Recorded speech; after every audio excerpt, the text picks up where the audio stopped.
ഒഡീഷയിൽ കാണ്ടമാൻ ജില്ലയിൽ 2008 ഹിന്ദുത്വവാദികൾ നടത്തിയ ക്രൈസ്തവ വിരുദ്ധ ആക്രമണത്തിൽ 500-ലധികം പേർ രക്തസാക്ഷിത്വം വരിച്ച മണ്ണിൽ ക്രൈസ്തവർക്ക് പ്രതീക്ഷയായി പുതിയ ദേവാലയം.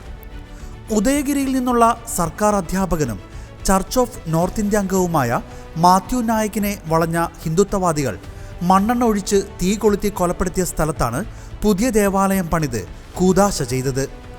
കാണ്ടമാൽ ജില്ലയിലെ മിഖായേൽ മാലാഖയുടെ നാമധേയത്തിലുള്ള കത്തോലിക്ക ദേവാലയത്തിലേക്ക് വലിച്ചിഴച്ചു കൊണ്ടുപോയിട്ടായിരുന്നു ഹിന്ദുത്വവാദികൾ ഈ കൊടും ക്രൂരത നടത്തിയത്. ക്രിസ്ത്യാനികളെ ഉന്മൂലനം ചെയ്യാനാണ് അക്രമികൾ പദ്ധതിയിട്ടതെന്നും എന്നാൽ അവർ ദൈവത്തിൻ്റെ ശക്തിക്ക് മുന്നിൽ പരാജയപ്പെടുകയാണ് ചെയ്തതെന്നും അതിന് ഉദാഹരണമാണ് പുതിയ ദേവാലയമെന്നും Bhubaneswar archbishop John Barwa വചന സന്ദേശത്തിനിടെ പറഞ്ഞു.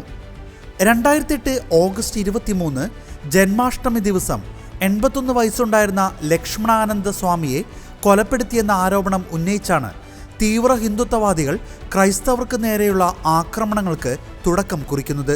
2 ദിവസങ്ങളാണ് ക്രൈസ്തവർക്കെതിരെ പ്രതികാരം ചെയ്യണമെന്ന് മുദ്രാവാക്യം മുഴക്കി സ്വാമി ലക്ഷ്മണാനന്ദയുടെ മൃതശരീരവുമായി കാണ്ടമാലിലെ തെരുവിലൂടെ അവർ നടന്നു നീങ്ങിയത്. 100-ലധികം ക്രൈസ്തവരാണ് രക്തസാക്ഷിത്വം വരിച്ചത്.